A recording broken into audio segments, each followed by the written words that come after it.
we kind of transition all the legislative leaders that we're going to have joining us here at 11 o'clock onto the call. But in the interest of time and the limited time that we have with each of these individuals, I wanted to get things started. My name's Drew Camp, and I'm the president and CEO of the Council Bluffs Area Chamber of Commerce, and we're happy to be here with you today for our legislative leadership meetings. Before we kind of get some things started and I turn it over to some of our sponsors, I wanted to just provide a little bit of an outline as to what we're going to have with the meetings. So how these meetings are going to go is it's actually changed yet this morning. So at 11 a.m. right now, we're actually going to meet with both Representative Todd Pritchard, who is the House Minority Leader, and also Senator Zach Walz, who is the Senate Minority Leader. We had to shuffle some things around, and thankfully they were both able to join us to kind of give a Democratic perspective to start things off at 11 a.m. And then we're going to be joined by Senator Jack Whitford and Senator Jake Chapman at about 11:45, so there will be a little bit of a break between the two. And then we actually shuffled and were able to move Matt Winchell, Majority Leader Winchell, up from the House Majority to noon. So he's actually going to join us at noon. So we'll end a little bit earlier than anticipated, but we will get time with all of the different caucuses and all the leaders of those caucuses. So thank you for your understanding, and thank you for joining us today, because we have a lot of important things to talk about. But before I kind of jump into things, I really would be remiss if I did not make sure that we thanked our sponsors.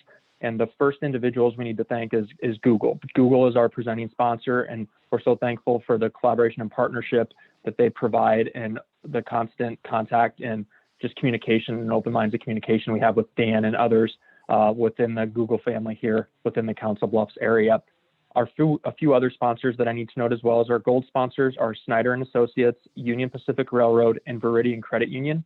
And our silver sponsors are Black Hills Energy and HGM Associates. So we thank them all for their support. And kind of before we get started, I really wanted to give an opportunity to Dan Harbeck with Google to kind of talk to the group a little bit and provide a welcome from Google, who is the presenting sponsor. So Dan, I will turn it over to you for a few comments and remarks. Drew, thanks so much. And hello, everybody. I'll be brief. I know we've got a good slate of folks today. I know we're all eager to hear from our legislative leaders. But again, my name is Dan Harbeck. I head up our government affairs for Google across the Midwest. Normally, office out of our data center in Council Bluffs, but we're work from home. For those who don't know, our data center in Council Bluffs is proudly Google's largest global data center, which is significant if you think about the scale of that. That doesn't happen overnight. We've been in Iowa now for close to 12 years, invested more than $2.5 billion and more than $2 million in terms of our activities in the community, and are proud to have over 450 folks working at that site. So again, thanks for the opportunity. It's fun to be engaged, obviously, in the community with the chamber, and today's event is just one more example of that. So thank you, Drew. Thank you, Dan, and thanks again for your support and Google's support of this great event. As we kind of turn things over to Representative Pritchard and Senator Walz, I just wanted to remind you yet again who those individuals are. And Senator Walz is the Senate Minority Leader, and Representative Pritchard is the House Minority Leader. So we'll have both of the Democratic leaders on this call at the same time. And how I really want to go about this, as we will with all of the other individuals we'll meet with today, is we'll give them each a chance to talk a little bit about how things are going, some of their priorities. And in this case, we'll give both Representative Pritchard and Senator Walz an opportunity to do that. And then we'll kind of open it up to a open discussion, which I'll kind of lead to just make sure that we don't have a lot of people kind of trying to talk at them. But if you do have a question, make sure you put it in the chat box. That's something as we go through with the time we have with these individuals, I'll make sure I get to as many questions and comments as I can. So please do feel free to even now start putting things in the chat box if you would like them included. But for now, I would like to turn it over to first Representative Todd Pritchard, and then we'll turn it over to Senator Zach Walz to give a little bit of talk about some of what's going on and some of their priority issues as they see it within their respective caucuses.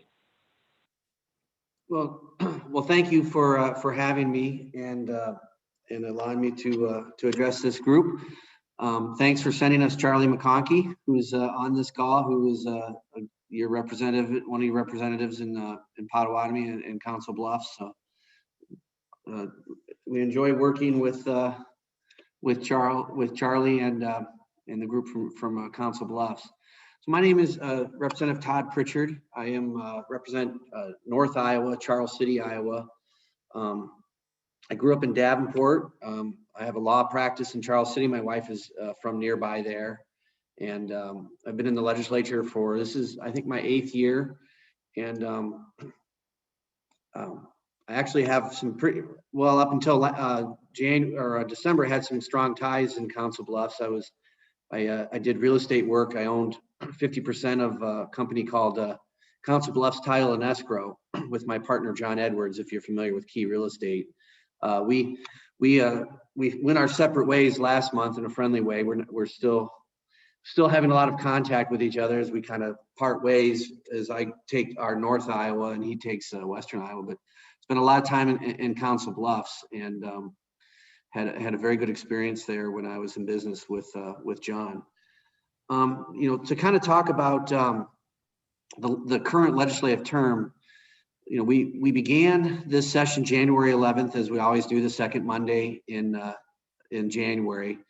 And my expectation, my hope is that we would deal primarily, at least initially, with transitioning the state through COVID. We're hopefully in the fourth quarter of COVID as we try to get the vaccine distributed across the state to folks. But unfortunately, we have not seen much of any focus in the legislature on the issue of COVID in terms of providing resources and help to small businesses to help people kind of weather the storm and get back to normal. And that's been a real disappointment for me and my caucus in the House, is just that lack of focus on anything COVID. And that's really where we've kind of planted our flag in terms of legislative initiative, is dealing with COVID. We'd like to see things for small businesses and workers. We'd like to see supports for community hospitals and healthcare workers, helping our local schools get through the pandemic. And so we've talked a lot about that. We've filed a lot of legislation. Unfortunately, it's just kind of fallen on deaf ears.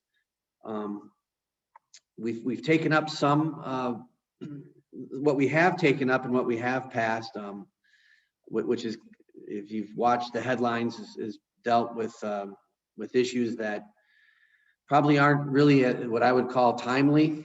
But we've done some amendment. We had two proposed constitutional amendments, one on abortion, one on guns.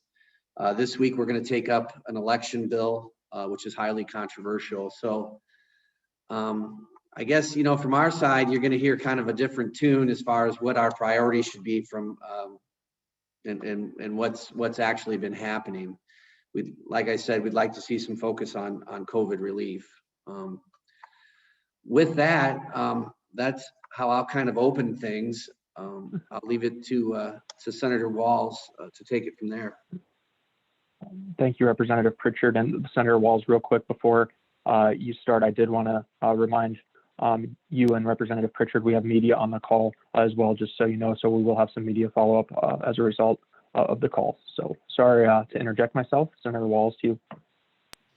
No problem. Well, good morning, Drew, and everybody else. I'm sorry that I was running a little late getting to the phone call Zoom here this morning. Another busy day at the State House, as Representative Pritchard alluded to. The legislative session has definitely gotten off to a very busy start. A lot of bills moving through.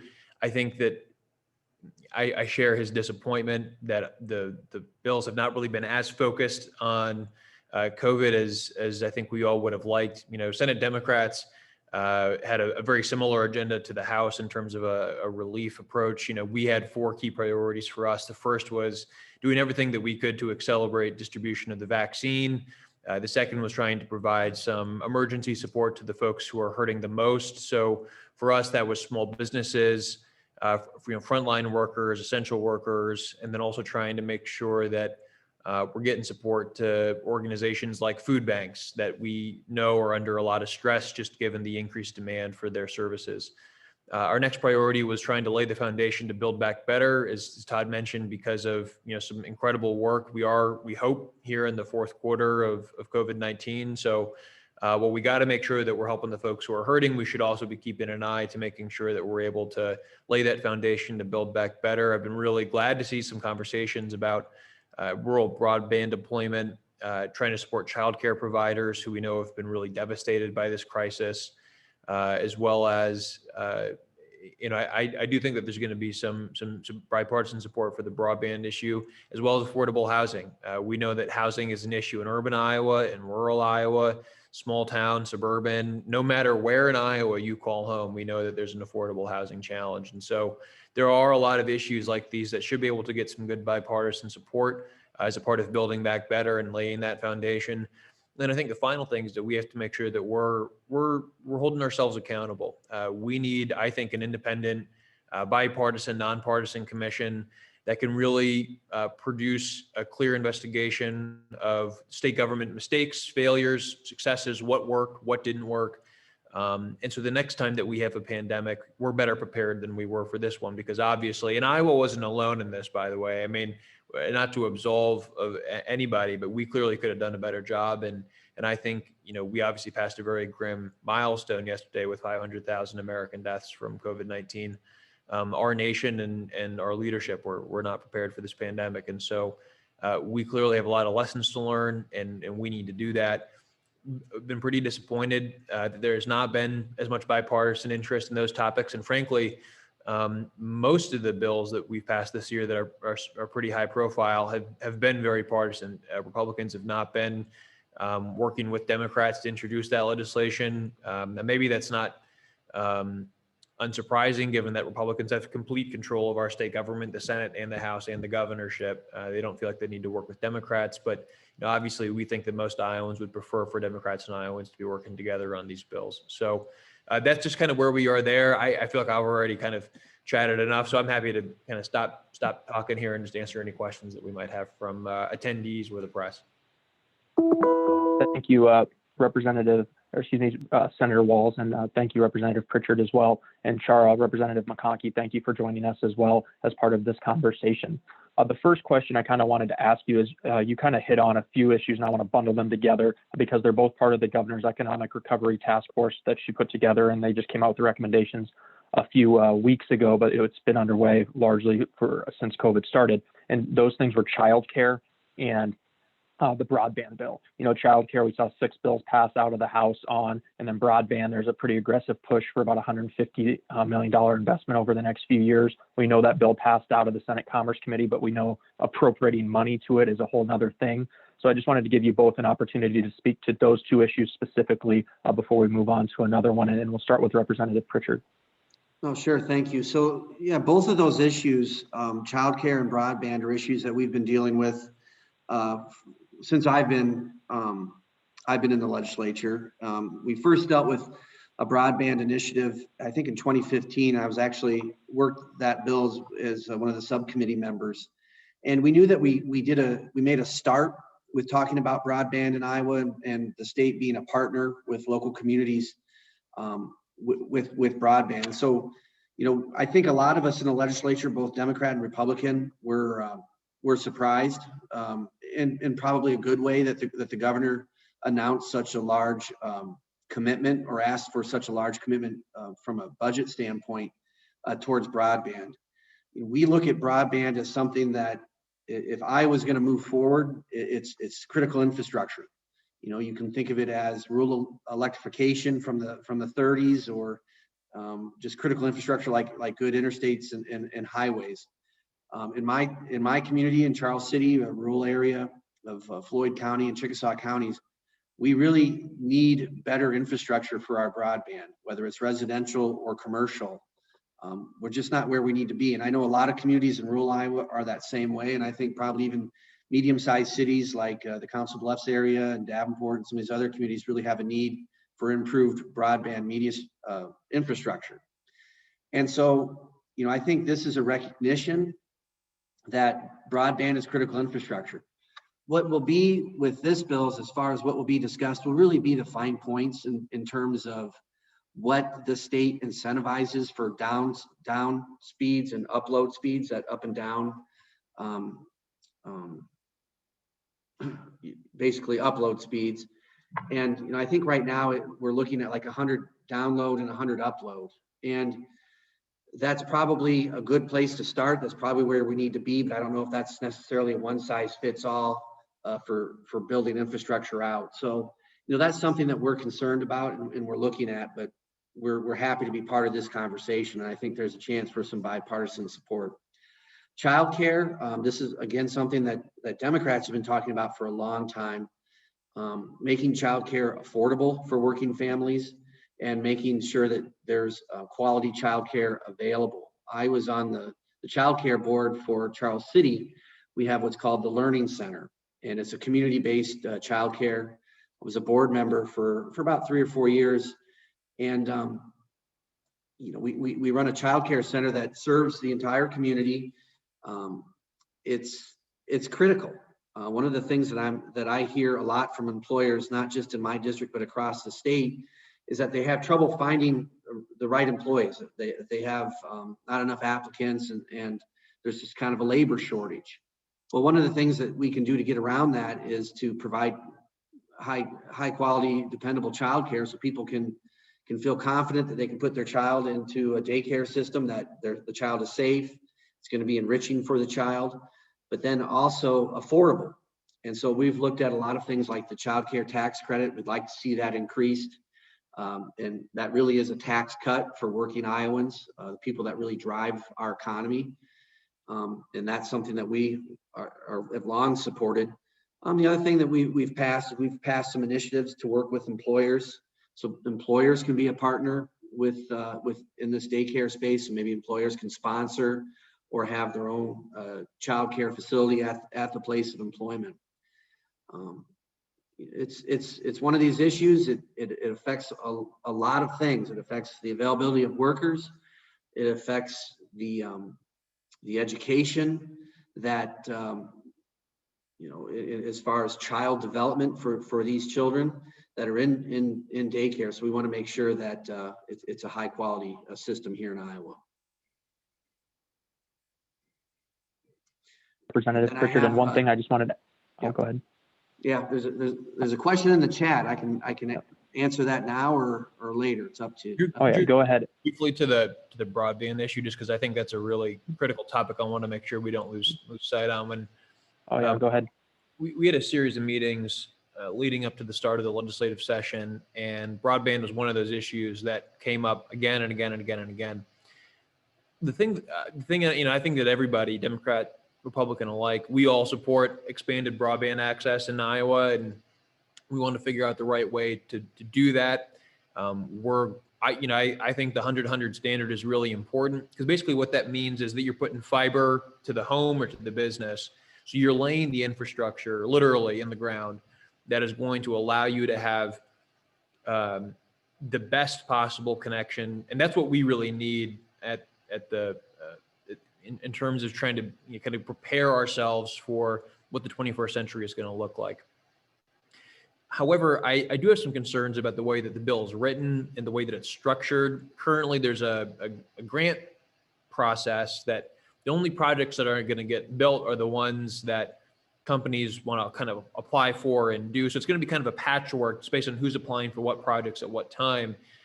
What I wish that we saw in the bill was a body that had the ability to set a vision for where do we want to go as a state on broadband? What are the communities that most need that assistance to get to where they want to go?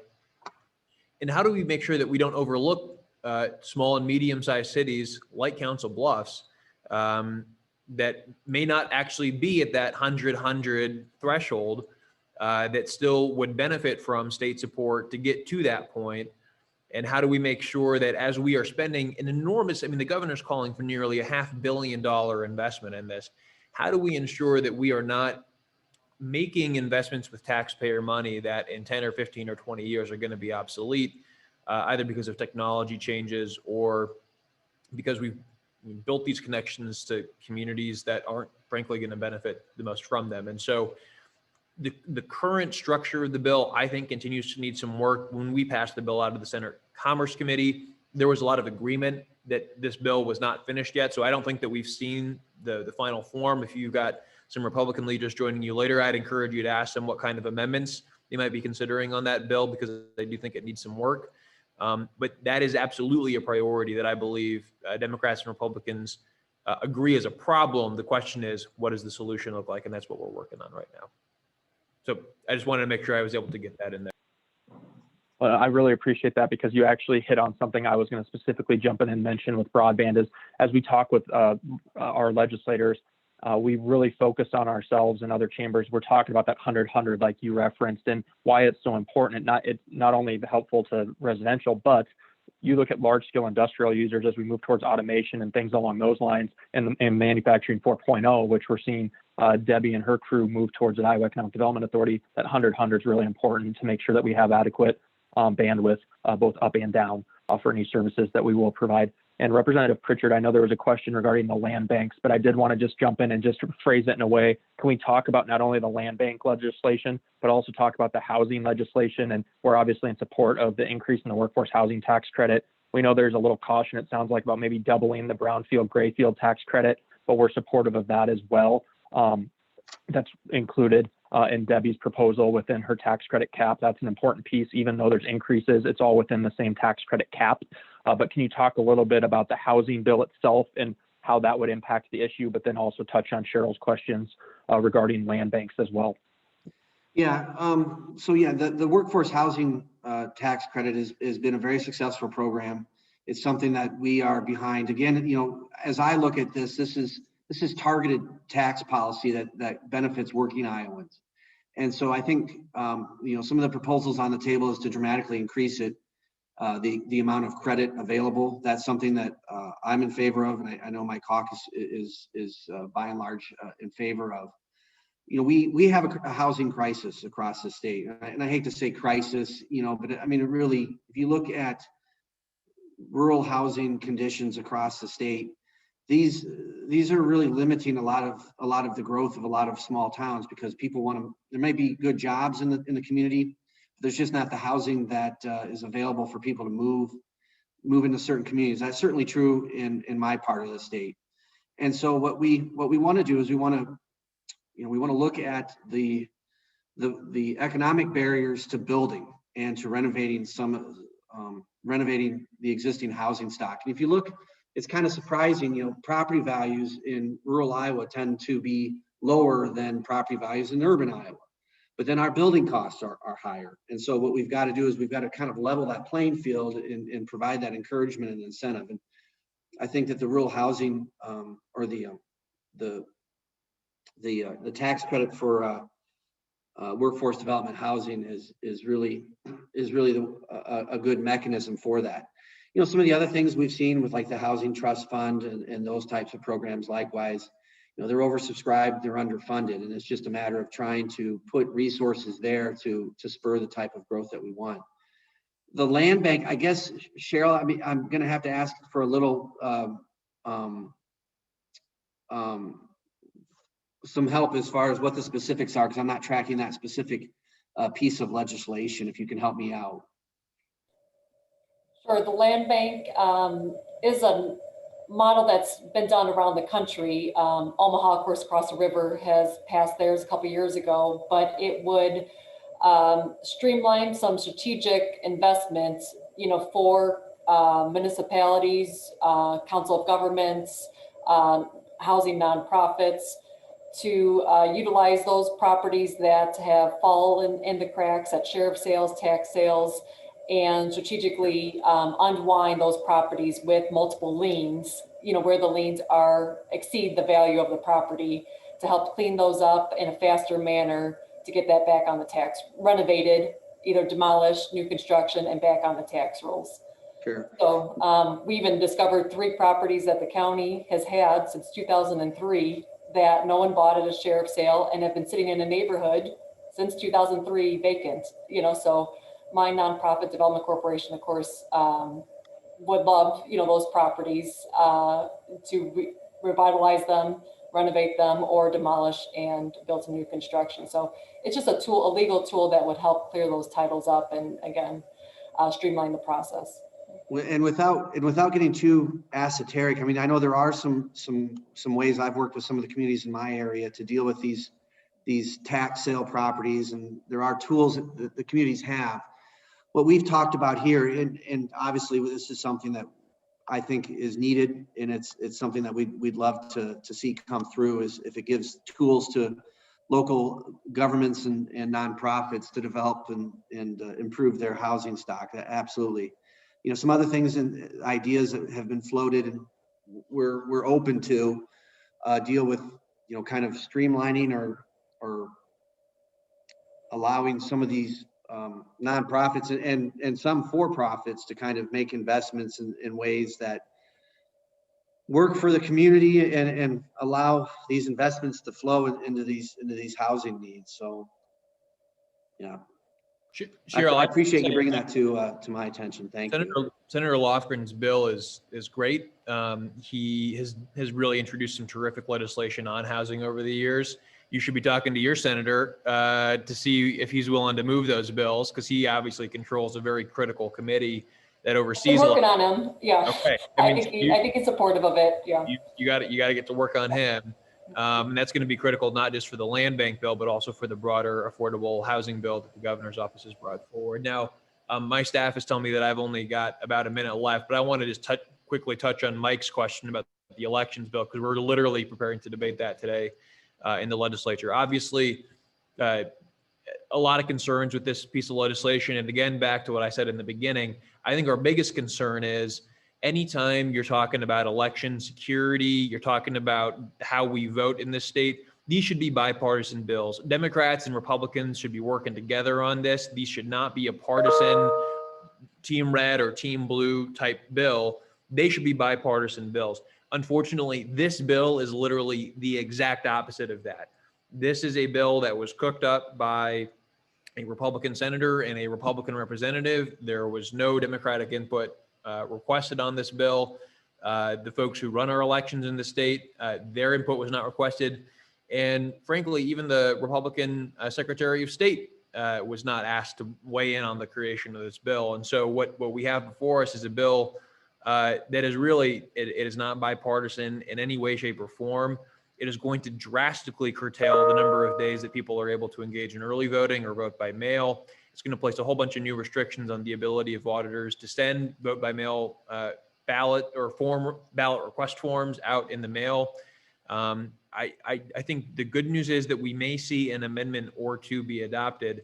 But the biggest frustration that I have is that in the Senate, at least, I can't speak to the House. I know that they had a public hearing just last night. In the Senate, when we held a subcommittee on this, multiple people repeated lies about the 2020 election and made these allegations about it being stolen or what have you, that frankly are just not substantiated in the evidence. And frankly, the senator who made those claims in our chamber is actually the chairman of the Government Oversight Committee. And so if he's got evidence of voter fraud or what have you, I mean, he should be the one organizing those hearings and leading the investigation. And instead, they're bringing forward this bill. So I hate to leave on such a partisan note, but Mike, it was really disappointing to see this bill come forward. And I'm hoping that we see it either deferred so we can get some actual good bipartisan work on it, or potentially withdrawn, because this is, I really fear, going to move our state in the wrong direction. Now, Iowa for a very long time has been a leader on access to the ballot box and voting accessibility. Voter fraud is not a problem in Iowa. It has never been a problem in Iowa. So this bill is a quote unquote solution that's looking for a problem. And so we got a lot of concerns about it. And if you want more, I guess, Mike, I don't know if you are maybe your local auditor, but just talk to your local auditor. I'm sure that they'll have some concerns. Local media. And really quick, oh yeah. Thank you though for answering that. Yep. And I got really quick before you leave. Thanks for. I just wanted to mention some additional funding for schools, TIF, and also medical malpractice. Those are a few big issues that I wanted to make sure I touched on as well. We didn't get a chance to talk about them, but we're watching those closely as well. Thank you. Representative Pritchard, do you have to leave as well, or do we still have some time to converse with you on a few? I think they scheduled me for about another 10 minutes. So. Okay. If I can, I see one, I completely agree with where Senator Walz is. This election bill is, it's really charged, and it's completely unnecessary. We're doing things that really aren't going to be helpful to make it easier to vote. When we do things like, move the window for absentee ballots, I mean, it's just completely unnecessary. And then what's so frustrating to me is that we continue to hear just lies about this widespread fraud across the country in our last election. It's not true. It's been investigated. It's been litigated. It wasn't found. And so, to kind of base this election bill on the premise that it's needed because there was so much fraud in the last election was stolen. It's really disingenuous, and it's a sad commentary on why this bill is being pushed. The one thing, I guess, on kind of a partisan note, the child care cliff. We passed legislation in the House last year, and Zach, you can probably tell where it's been, or last week, for the child care cliff to eliminate and make a more graduated regimen for child care benefits. And so that was something that was done in a very bipartisan way, very, very needed, so that when people hit a certain income threshold, they don't just lose their benefits, they're graduated out, they're phased out, as opposed to just this cliff. And so that's something that I think we can chalk up as a nice bipartisan victory, at least in the House. So. Thanks, Representative Pritchard. One thing I wanted to touch on, as I mentioned with Senator Walz as he was kind of departing, is we did get a comment from, I know in talking to our superintendent who's on the call, Dr. Murillo, they're concerned about, the loss of enrollment due to COVID and the implications that's had to their funding. Are there any conversations or considerations that you're aware of to provide maybe some one-time funding or some additional funding in addition to the SSA and that $30 million for the schools that were in person? No, there's not. And what we were really disappointed in when those bills passed the last couple of weeks is that they didn't take into account the drop in enrollment because of COVID. We were wanting to, base the funding off of I guess historical enrollments, and so that was something that we were not successful in getting into that package. So I wish I had better news to report, but I don't. Well, thank you. And then we did have a question from our fire chief as well regarding the changes being proposed to the MFPRSI pension system. He says the changes being proposed would come at a financial cost to the city of Council Bluffs. Do you have any update or comments you can provide on that question? No, I guess.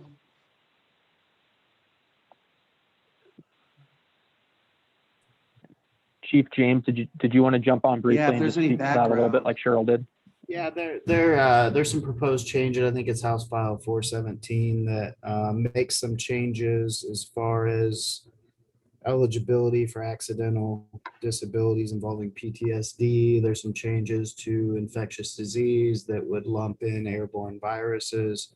I'm just wondering if you had any idea. I mean, there's some language in the bill that's good, and there's probably some in there that is not as good, that probably needs to be worked out a little bit further than the way it's currently written. I was just wondering if you had any tracking on it. Yeah, I personally don't, and I apologize for that. But I think I'll take a note here on this, and if you have anything follow up as far as what needs to be improved with that legislation, please send that either to me or Charlie McConkey, and we can kind of make sure that that's inserted into the discussion as that goes through the process here. This type of input is really valuable. Yeah, it's a bill that the city is definitely tracking. I think the mayor would have similar concerns, and some of the language I think is language that needs cleaned up, but there is some stuff in there that I'd have to dive in pretty deep with you. So I'll follow up with Charlie and let him know my thoughts. I mean, I think there's good and bad in it. No, it could provide benefits. I appreciate you flagging that. Go ahead, Mayor. It could provide benefits long after the employee retires, and they would go off retirement and back on active duty as disabled, which is basically 60% of their salary, both retirement and long-term disability, but the long-term disability is not taxable income. So there's some concerns, and then the city would have to pay all the medical expenses, and the former employee would not have had insurance, or couldn't have insurance because it's a workman's comp related, designated as workman's comp related, even though they could have retired 2 or 3 years prior to the issues coming up. So it's concerning. Hey, Drew, I have to get the leader to his next appointment if you want to do one more question. Okay, perfect. Well, thanks, Mayor, for clarifying, and thanks for jumping in to let us know that. I'll bundle 2 questions together. We have the issue of TIF. So Chairman Hine has had a bill that's come out that would sunset all perpetual TIFs. including one, for example, like we have here on the West Broadway corridor here in Council Bluffs. We feel that that would have some adverse impacts on housing in rural communities. It's a local match tool for people as they do economic development projects throughout the state. It would largely, as you bury the increment or take back the increment, it would hamper the ability to do large projects. There's the issue with existing bonds and obligations. There's always talk about the school levy and the backfill. That's something that we hear a lot about. But as you know, from your background, Representative Pritchard, if there's that base valuation that's sitting there, they're still receiving that tax revenue. They're only receiving additional revenue if there's improvements made to that district.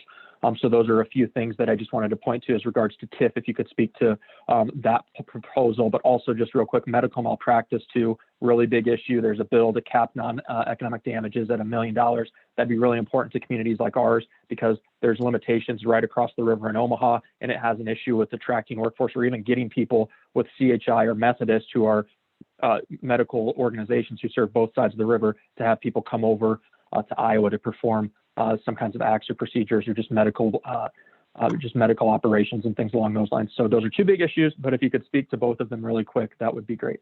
Well, you'll like my answer on one, you won't like my answer on the other. But for TIF, TIF, it seems like every year we have in the Ways and Means Committee a discussion about TIF.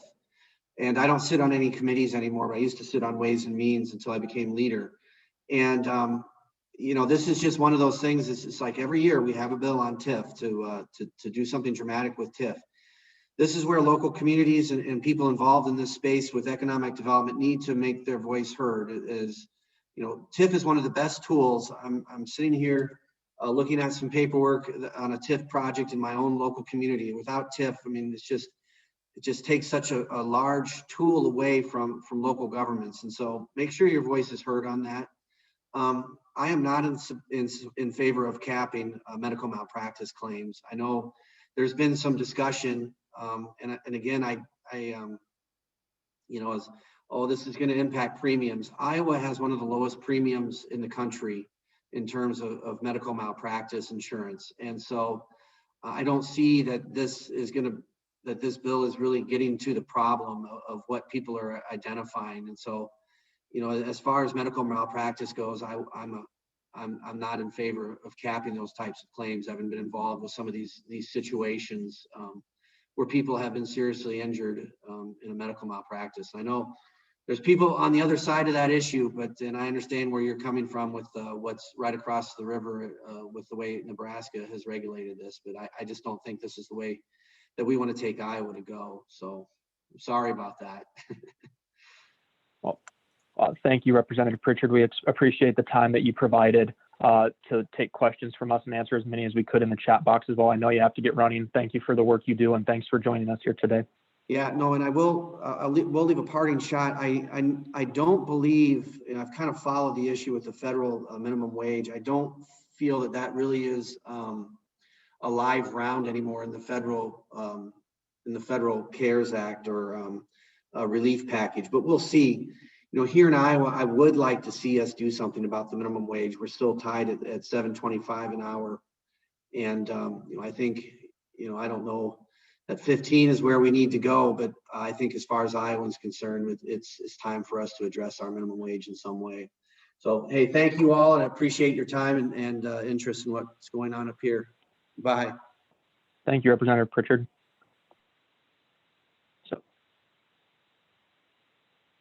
So the next individuals that we'll have join us is going to be in a few minutes. And I know I see Senator Dawson is on, so we thank him for joining as well. But we'll be joined by his caucus leadership, Senator Whitford and Senator Chapman here in just a little bit to talk.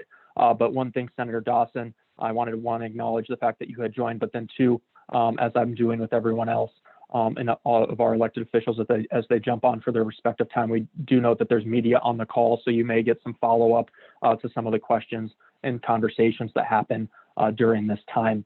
But one thing I did want to do, Senator Dawson, if you're available to, just to give you a courtesy, being that you're jumping on here a little early, is there things that you want to specifically bring to our attention before your respective leaders join us?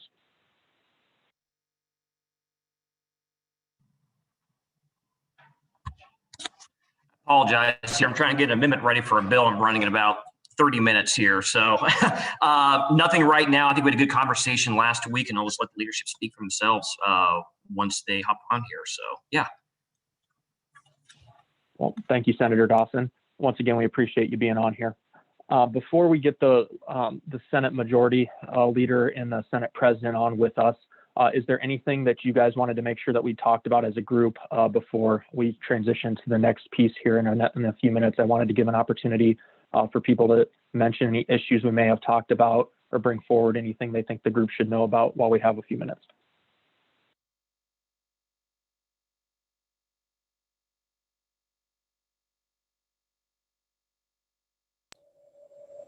I'm going to share just two documents that I shared with you, Drew, for those tax credit impact and TIF, and I'll email that to Pritchard as well, following up to this, and then the land bank little 101 for the group, just so everyone can see where I'm coming from on that. Thanks, Cheryl. And I know one thing I'll touch on that I don't believe Senator Walz and Representative Pritchard were able to address in one of the questions that was put in by Patricia is regarding the child care cliff. And one of those 6 bills that was sent over from the House to the Senate was the child care cliff. We expect there to be bipartisan support on that, is our understanding. It's just as to how that's going to move forward in the Senate. And obviously with the first legislative funnel coming up at the end of next week, when bills have to be out of their respective committees, they're already good because they already obviously passed the House and got out of their committees in the House. They'll have to make it through the next set of funnels a few weeks after that, which is when they have to be out of the committees in the other chamber. So it would have to be out of the committees in the Senate. But from what our understanding, we hear that those bills do have pretty bipartisan support.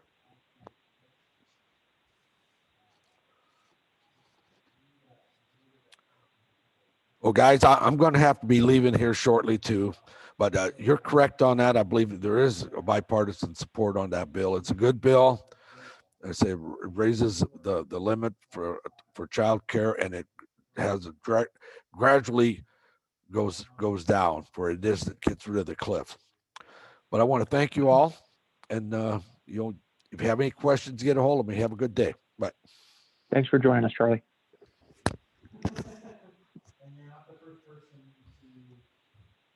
We should be getting joined here fairly soon by the 2 senators. But once again, I just wanted to open it up to the group if there's any comments, questions on any of the issues we talked about.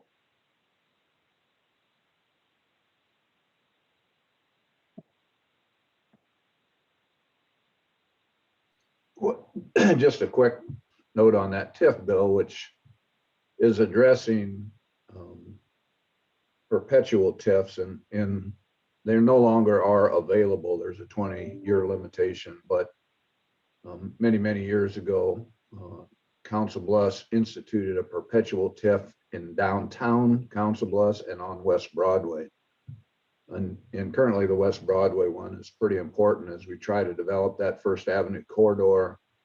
We're working together with 2 developers for mixed use, which means commercial buildings on the first floor and housing on the floors above those that need TIF to make those deals come together.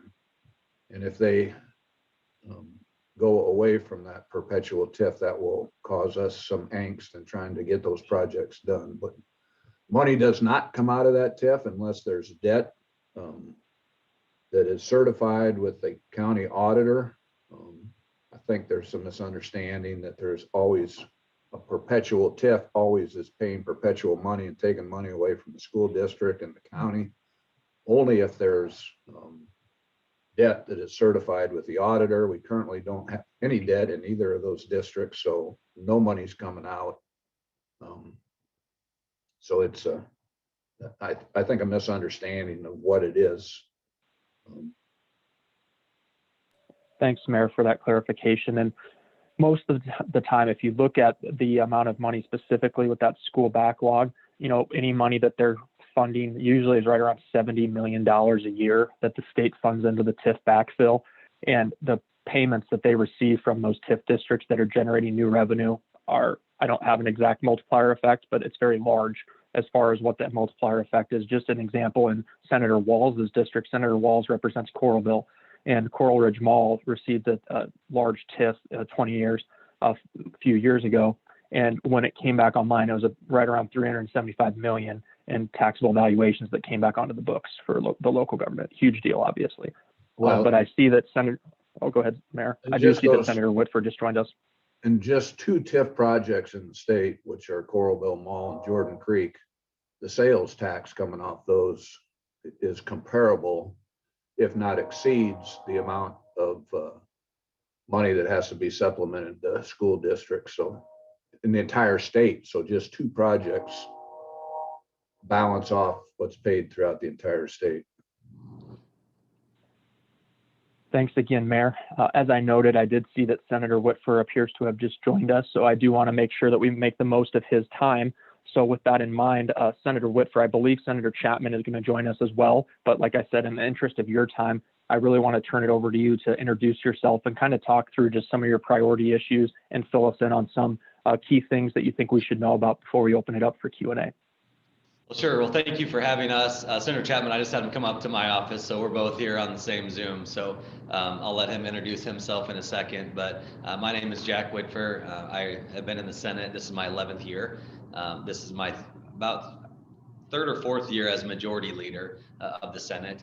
And so trying to get settled in that role a little bit. But really have had a very productive session so far. It's been a lot different. We've had to do a lot more of these types of Zoom calls, Zoom meetings, instead of having so many groups come down to the Capitol like we have in past years. But what I've told our members and a lot of the public is we want to make sure that we have a productive and successful session. And sometimes that means it's a little bit more inconvenient. But if we have hundreds and thousands of people coming through here every day, there's a chance we have to shut down session like we did last year. And so we've really tried to work with groups to still have meetings, still be accessible, still be transparent, but try to get in here and get our work done without too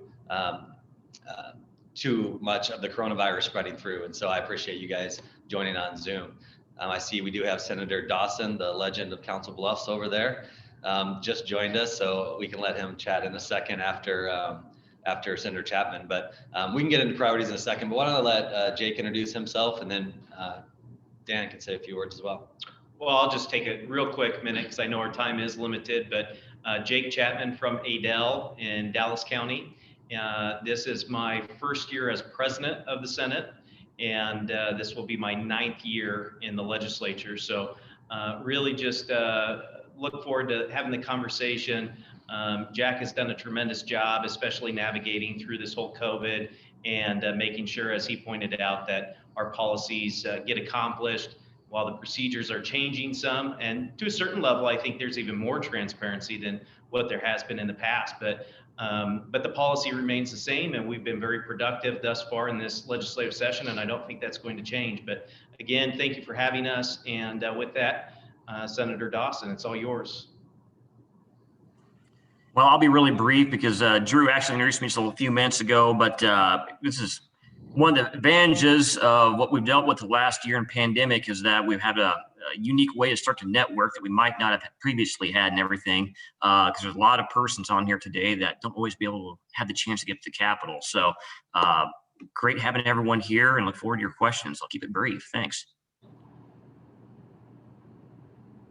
And with that, Jake mentioned a little bit about how it's maybe even more transparent. And one of the things that we've done is switch most of our subcommittee meetings. And for those of you that haven't been around the Capitol much, when a bill is filed to start getting hearings, normally you've had to come all the way down to Des Moines, sit in a room, and then you can provide input on that bill. But we've moved all that to Zoom. And so now you can sit in your office in Council Bluffs, or we have people from Dubuque or Fort Dodge or Ottumwa that can actually just Zoom right into that meeting and participate. And that's never been the case. And so I think we're trying to take advantage of or make opportunity out of the challenges with COVID. So where we have probably the most accessible and transparent session we've ever had. And so we're really proud of that. But as we start looking at what this session looks like, in some ways, obviously 2020 was a year that turned everything upside down, right? Everyone's world was turned upside down. And in some ways, we certainly know some industries are certainly hurting. The hospitality industries, food, restaurant, bar business is really hurting. But in a lot of ways, our economy has bounced back very well through COVID. And I think a lot of that is because of the balance that the governor has had to walk between shutting stuff down versus keeping it open and limiting COVID. And that's a really tough decision. I've said many times that governors in America have had the toughest job of anyone that I know over the last year to make those decisions with not enough information. But I think you guys probably don't see the contrast over in Council Bluffs like they see on the eastern side of the state between Illinois and Iowa, or on the northern side with Minnesota and Iowa, because Governor Ricketts has worked very closely with Governor Reynolds and made a lot of the same decisions. But we've tried to keep the economy open as much as possible so that people can continue to operate and continue to support their families. And as coronavirus popped up and got worse, the governor would shut stuff down and try to balance that. But I think what we're doing at the state level this year is a result of some of those decisions. And when I say that, I mean, we have a budget surplus in Iowa. We ran a $300 million surplus last year, even after we shut down the economy for 3 months. There's states right now that have slashed and burned their entire budget because they decided to shut down their entire state. They went in the red. Now they're begging the federal government for money and bailouts. And we haven't had to do that. Certainly a lot of federal money has come in, but we have a balanced budget, and that allows us to do a couple of different things. It allows us to continue to invest in areas that need investment. So mental health is one, and Dan can maybe talk about both these things that I'm going to address, because there's areas that need investment, like mental health. But it also lets us continue to work on tax policy and reduce taxes in certain areas. So having that budget surplus gives us an opportunity to have a somewhat normal session where everything is still on the table, and we have opportunities to continue to invest, continue to reduce taxes like we would in a normal year. And so we're very fortunate in that way. There's a lot of legislatures across the country that are just coming in, slashing budgets and getting out, but we can continue to try to move Iowa forward. And I know Dan is our new chairman of the Ways and Means Committee. For those of you that haven't been around here much, that is the tax writing committee that controls all the tax policy in the state of Iowa.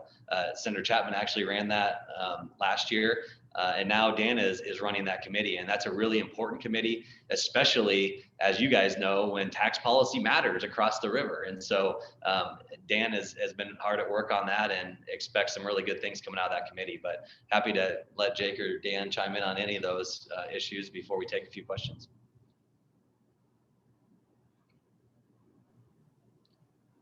Yep. I'll defer to the president first before the Ways and Means chair comes in. No, absolutely, Dan. Go. You can jump right into it. I would just say it's a tough job that Dan has, but as Jack pointed out, it's so important. You know, there's a lot of things we can't control. We can't control, the fact that COVID came to America. We can't control, the fact that we have really cold winters. But what we can control is our tax policy, and tax policy does matter. You look at Northwest Iowa. People going into South Dakota, they're not going there for the sand dunes. It's nice to visit, but if you're going for sand, you're going to Florida, okay? They're going there because of the tax policy. And so Dan has an incredible role to play in making sure that we continue to stay competitive in a global market. So go ahead, Dan. Yeah, I was just going to say, trying to steer ourselves out of the pandemic, President Biden's slogan is "Build Back Better." And that's definitely going to be the charge with our Senate Ways and Means Committee. We are going to try to build back our tax code better. One of the buzzwords out there is investment. Investment can be interpreted different ways. Once in a while, investment is code word for just more government spending. But one of the things that we're really going to try to hammer down in Ways and Means this year and the following years is to actually rebuild a competitive tax code and try to start thinking outside the box. We have a lot of these credits and exemptions for certain reasons, and some of those reasons is because a lack of competitive tax rates compared to our neighboring states. And it always kind of gets frustrating every time one of these credits expires in these meetings this year. One of the first things is, well, we need to renew it. Well, the reason why we have those credits, like I just said, is because of non-competitive tax code. So maybe we need to take a pause there and look at actually how we rebuild a better tax code. And, from Council Bluffs, Colorado Lake perspective, we have a higher income tax, we have higher residential commercial property tax rates, and our sales tax is just a little bit below there. But our corporate rates are astronomical. So that's going to be one of the biggest things, not just from a Council Bluffs, Carr Lake, Omaha perspective, but also for Sioux City, also for some of other neighboring states, to try to really put us in a great place going forward here. And I think we're going to have some pretty neat bills coming out here in the next few weeks. Can you touch specifically on the mental health piece they mentioned as well? Yeah, so I'll talk about that there. That's probably the key thing what I'm working on right now is that everyone, I think it's a bipartisan agreement that we need to make more investments into our mental health system. But the problem with that is our mental health system, for the most part, is tied to property taxes, which probably are one of the most politically charged taxes out there. You could certainly go to the Penny Radlin's office there at Pot County, and she will tell you every time she sends out updated valuations every April, fire does rain down on her office one way or the other. So while everyone wants to increase mental health funding, as long as it's tied to property taxes, we're in this quagmire a little bit right now. So what I'm really trying to focus on this year is to eliminate that mental health levy and find a more sustainable and healthy way to fund our mental health systems and give Iowans some actual property tax relief. And I think it's really important this year amongst every previous years for the fact that last year, because of COVID, we saw a skyrocket real estate market. And eventually all those housing prices are going to come home to roost on property taxpayers around here. And so the more we can get this done now, or the quicker we can get this done, we can provide some property tax relief and a better mental health system. Well, thank you, Senator Dawson. And Senator Whitford and Senator Chapman, another issue that's tax-based that I want to touch on is we know it's currently over in the House. It's Chairman Hines' bill regarding tax increment financing, and we have some concerns about that bill. We see a TIF bill come up every few years, and anytime that does, chambers and economic development groups and municipalities and others obviously oppose that bill. But we have some concerns insofar as how it could impact housing in rural communities, how it impacts local matches for local communities for state and federal assistance, how it could hamper the investment in large projects due to the decrease in increment, how it impacts existing bonds and obligations. And then also that school levy piece is always something we hear a lot about in the school backfill. It's about $70 million, I believe, per year. The investment that we see as a result of tax increments in the districts that those funds are used in far outweighs that $70 million that the state recoups in regards to that. So I just wanted to give you guys an opportunity to talk. As I said, it's over in the House right now. I understand that. But what are your guys' thoughts if that bill does make it over to the Senate on its prospects and it moving forward in your guys' majority-led caucus? Well, I'll defer kind of the specifics to Dan and see if he's working on a bill. But just in general on TIF, we know that it does provide value in many projects. We also know certain areas it's been abused. And it seems like I've been here 11 years. It seems like every year there's a TIF bill, and it's never passed. It's never changed. I think I would have an appetite to fix some of the problems that we see with TIF, the never-ending TIFs or some of that stuff. But it seems like it's a tool that has been working, and it just has never got a lot of traction as far as actually passing the legislature to this point. That being said, I haven't talked to my waste chairman this year about a TIF bill, so I don't know if he's working on one. And so Dan, that's the nice thing about having the Ways and Means chair from your hometown is Dan would be the one that would be working on that. So I'm curious on the answer as well. Yeah, Chairman Hine, he has expressed this as an interest for him here. We have not discussed any specifics or anything like that. I do, there definitely is some validity to what he is trying to accomplish. I don't know his specific bill and like how he's going about it here. I've not had the opportunity to look through that yet. Typically, I don't comment on House policies until they kind of make its way through a little bit because they have their own internal deliberation process to go through. But I mean, bottom line is TIF is an important tool. It's a good economic tool for developments. And so we can't lose sight of that. But as well, we have to not lose sight of the fact that, TIF is something that the state does backfill to about $55 million last I looked every year for a variety of economic projects across the state. And, the question kind of becomes is, how can the state be a good partner with cities and counties in creating some of these TIF districts, but also making sure that, from a state taxpayer standpoint, that we're not going to be on the hook forever on some of these perpetual TIF districts, which is, I think, what Chairman Hines trying to get to. I think it was mentioned earlier on the Broadway corridor, and that's something, very specific and narrow. But we do have some other areas in the state where the entire city has been TIF'd out. And we have to kind of think there, is that really what the intent of TIF was to begin with? It was always focused on, trying to impact some rehab areas or some, areas that could have spur some more economic development. Those are like, the dilapidated area is within a town or a county. It was never meant to be an entire city, which is what we have seen some examples across the state. And every time there is a TIF project, like I said before, there's always a backfill on the school appropriation side. And it's usually about around $50 million a year is what the state's paying out here right now. So certainly open to conversations with the House. We don't have our own bill in the Senate or anything along those lines, but we'll let them go through their own internal deliberation and see what comes, if anything, with that. And I appreciate you kind of referencing, I should have been a little specific as to what is included in that bill. It really ratchets down the perpetual TIFs, including slum and blight, and it would ratchet them out by decreasing them by 10% in an increment until they would be phased out. And that's where those concerns come from as far as the obligations, how that increment decreases, and the ability to reinvest in that district for large projects, things along those lines, and some of the adverse impacts it could have. And though we haven't introduced him yet, I believe I saw Majority Leader Winchell jumped on as well. Representative Winchell, I know being that that's a Chairman Hines bill in your caucus, do you want to speak at all to that issue as well?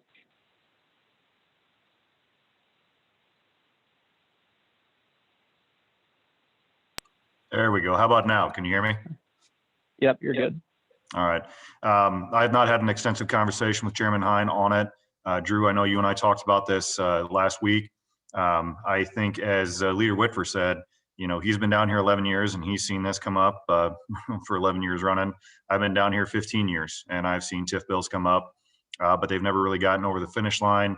As many of the other people have said, I think there are some legitimate concerns out there that need to be addressed, and people are looking at ways to do that without making wholesale changes that would have a negative impact. So we're going to see how it goes, see how those conversations continue, and then if Chairman Hine brings something out of the House Ways and Means Committee, we'll start having more thorough conversations with the Senate. That's about the best I can give you at this point. Thanks, Majority Leader Winchell.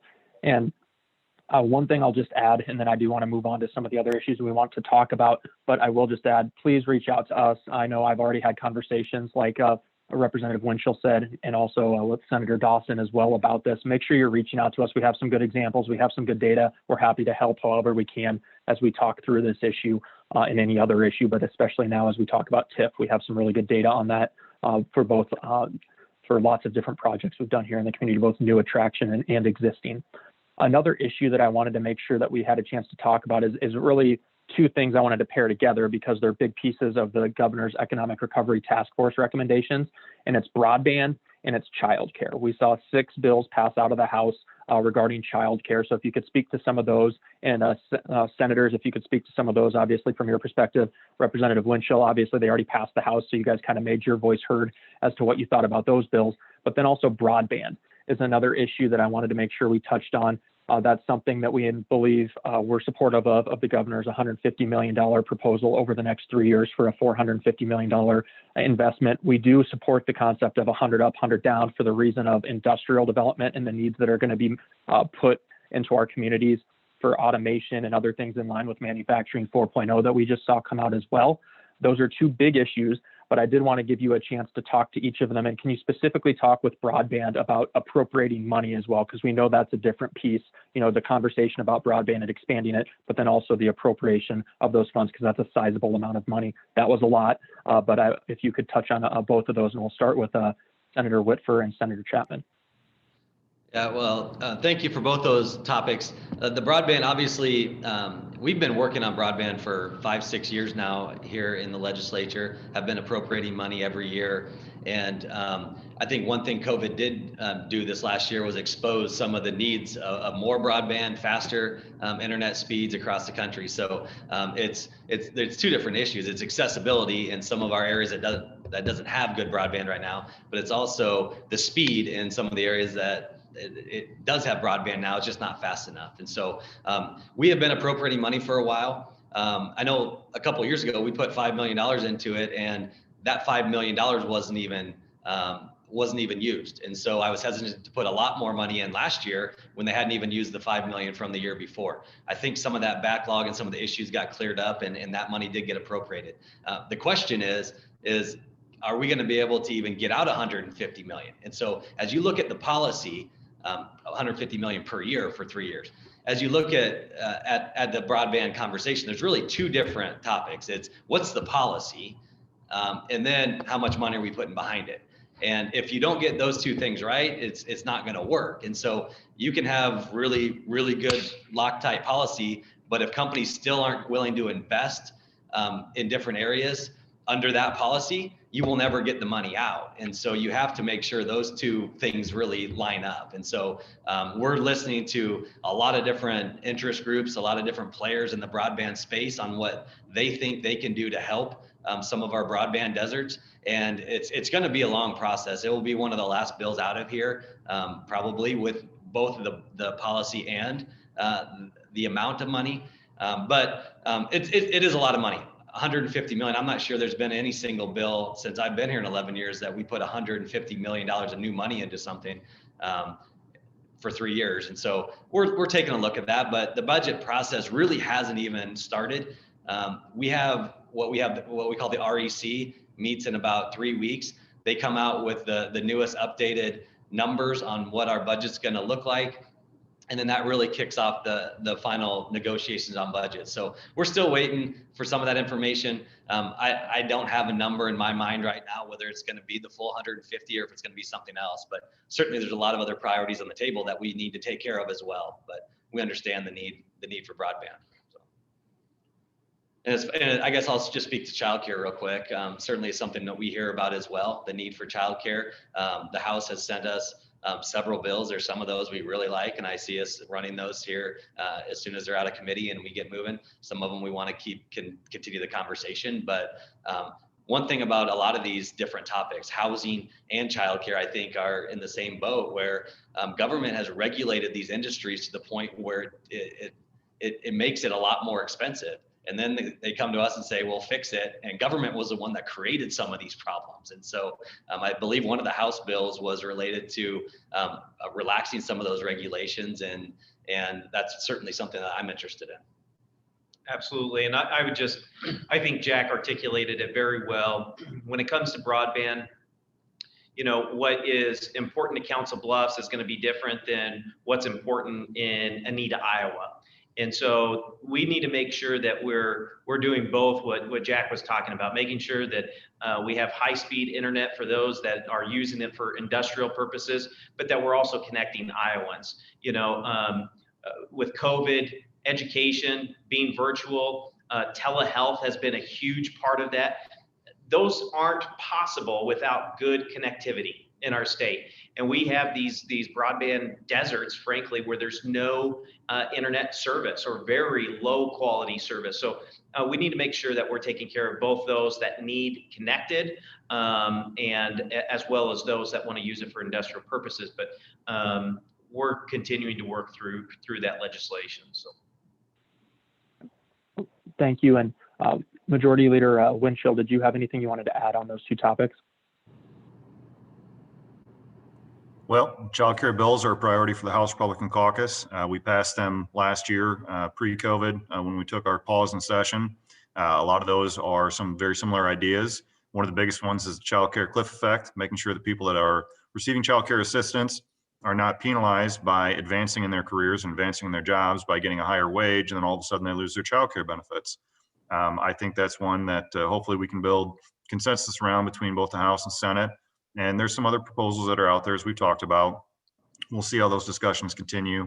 The broadband discussion, it is very nuanced, and Leader Whitford hit the nail on the head that we're going to have to figure out the right policy and then determine what is actually affordable within the state budget and looking at all of the commitments that we have moving forward. Making a $450 million commitment over the next 3 years is something that is going to be, we have to discuss it very thoroughly before we make that commitment. What we don't want to do, and I think this would be true both House and Senate, we don't want to make commitments that we can't fulfill. We've seen different types of leadership that have done that in the past.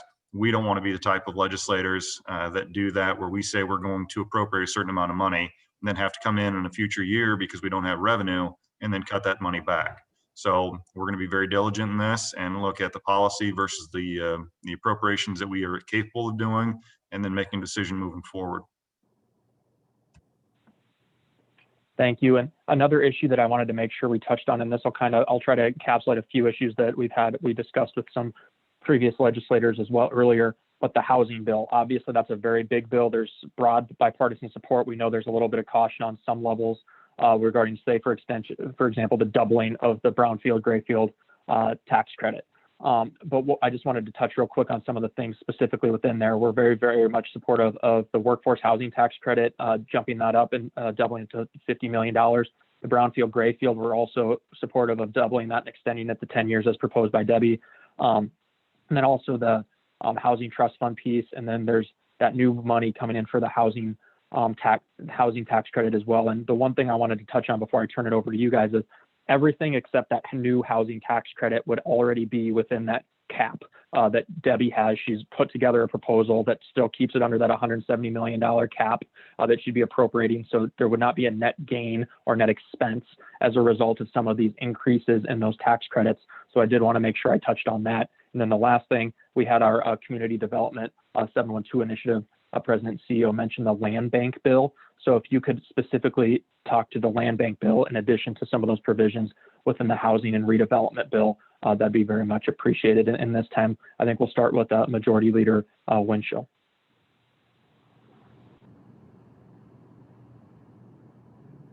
Sorry, I keep muting and unmuting myself so there's no background noise. As we've gone through COVID, everybody has had the experience where you've got a whole bunch of people that don't mute their phones or mute their devices, and then all of a sudden you get this cacophony of background music. To talk about what Director Durham is proposing, she's been in my office. We've had some very productive conversations. I know that she's talked with other members on the House side. I'm sure she's had similar conversations on the Senate side as well. And I think what she's proposing is doable. We're still working through that process. I appreciate personally that what she's trying to do is not going to increase total net expenditure, but just shuffle some things around in order to help her do her job more effectively for the benefit of Iowans. As far as the land bank bill, I'll be honest with you, I'm not completely familiar with all the details on that yet. So I'm not going to try and blow smoke and speak to that because I'm not a subject matter expert. There may be someone else on the call, whether it's Chairman of the Ways and Means, Senator Dawson, or Leader Whitford or President Chapman, that might know more about it. But I'm not a subject matter expert on that one at this point. And I would just say real quick, we have to go down and start debate here in just a minute. Housing is something we hear about. Understand the bills are out there, working through the process. I would turn that over to Dan. Dan is the one that will be working on those bills and the tax credits and what we want to do with our tax code. So I guess I would just turn that over to Dan to let him answer that. And then I apologize, but we have to run off and get started on debate down there. And just appreciate you guys having us as you do every year. Hopefully next year you're back in our office and we can chat then. And I just appreciate everything you guys are doing over there. And I can say that Senator Dawson brings us a lot of examples of how we need to continue to be competitive because you guys see it over there on the border, and he does a great job representing you and bringing your issues to us. And so thank you for having us, and I'll turn that over to Dan on housing, and we'll see you next year down the Capitol. Thank you. Thank you. Yeah, I need to run off the floor debate here too. I'll just hit on that real quick. We're kind of, I think after we get through this first funnel, the Ways and Means Committee is funnel proof. So kind of my order of work right now is get through some of these department bills first that are largely non-cons. and get those off my plate. And then we'll start working on bills that actually have an appropriation attached to them, which is what some of these housing bills actually have. I would say, 30,000 foot view on the director's bills. Appreciate what she's trying to do. But we have to, while she's moving money within the cap, some of those monies are monies that have not been utilized for years. So we're going to have to be mindful that it would be net increase in expenditures of what the IEDA would be doing ultimately. The cap is only on paper, and what is actually being expended every year is something different. So the way these pots move around a little bit would actually cause a fiscal impact to the state. And once we get good March REC numbers out and kind of start to build a budget, we can kind of then really kick off as to where we go on not only the director's housing bills, but also as well as her manufacturing 4.0 and some of the other bills that have been presented by IEDA as well. So, and then just real quickly here on the land banks, we do have a bill inside our Ways and Means Committee, but one of the individuals key inside that is working on what we call a strike all amendment, trying to re-image that bill a little bit.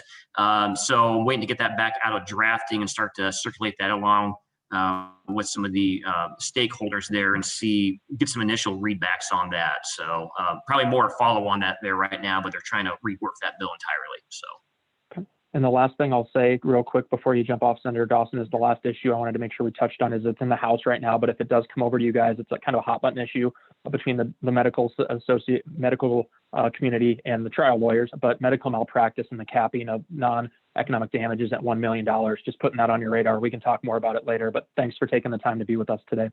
No, absolutely. I think we've discussed that before. It's something I remember talking to our leadership at Ginny as well as Mercy in town.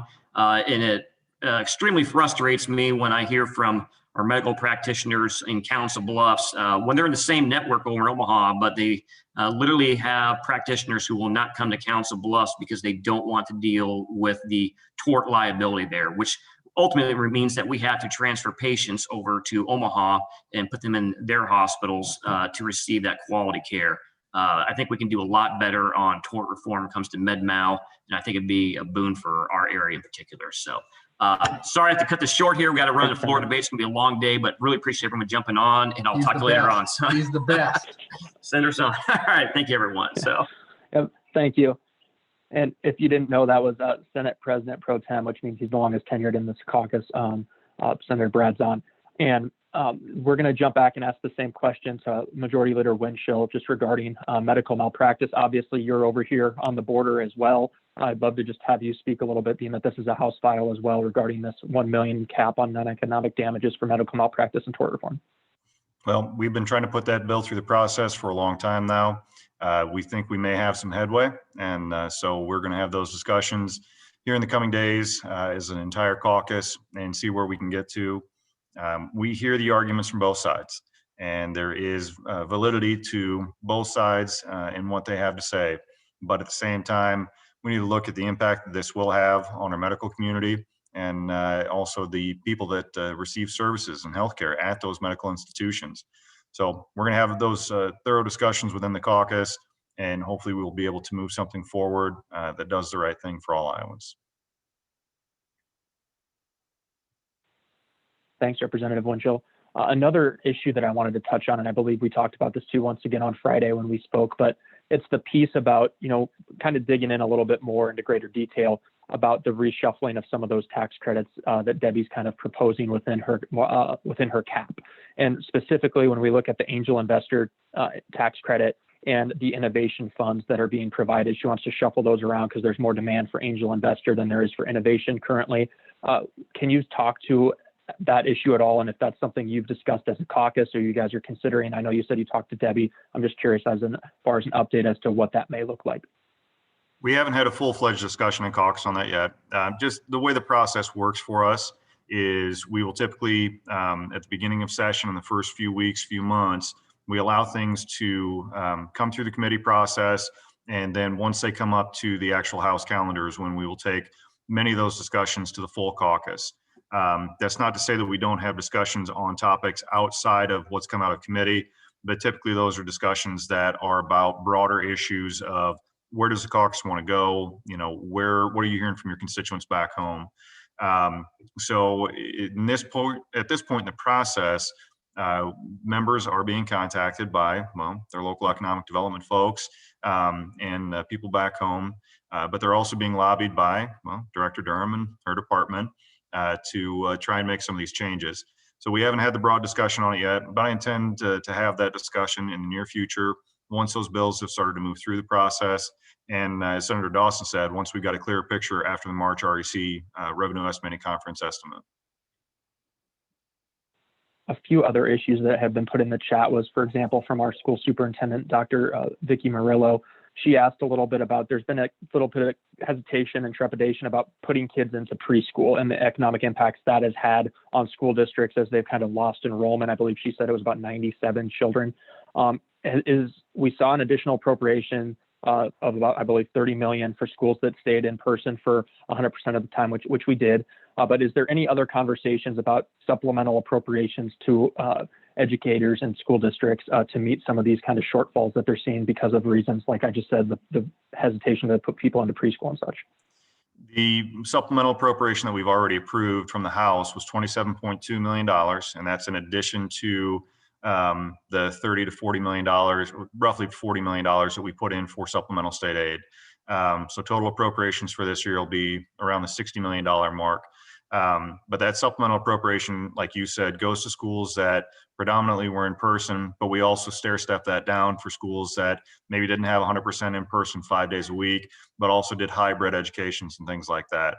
There are discussions ongoing about how we're going to address the phantom students, if you will, or the drop in enrollment because of COVID. We know most of those students, or many of those students, are coming back into our K-12 institutions.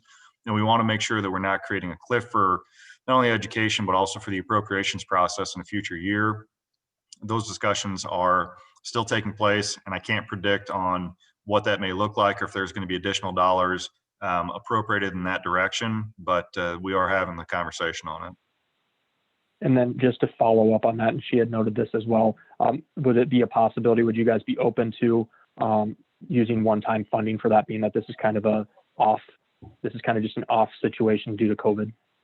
The answer is maybe. And the reason that I say that is that as House Republicans have been in control for the past 10 years, we have had some very strict budget principles that we adhere to.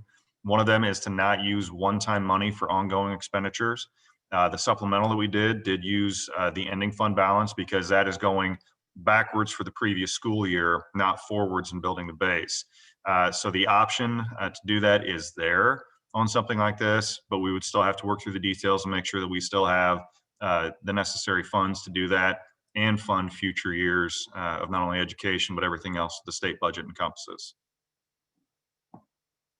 We did have a question from Mike Brownlee. He's with the Nonpareil, the paper here in Council Bluffs, and we've had some others ask about it as well because we know there's some movement on this right now. But people are asking about the election bill. Can you talk a little bit about that election bill from your perspective, and then what the movement is and what traction that's receiving within your caucus? Well, we're having some very thorough discussions on that right now. We are working that through the process. It's already come out of the state government committee. And I believe that we will probably bring that up yet this week and have a floor discussion on that. I think the Senate is actually going to have a debate on the election integrity bill today. The bottom line for this, and I had a conversation with one of my county auditors on Friday.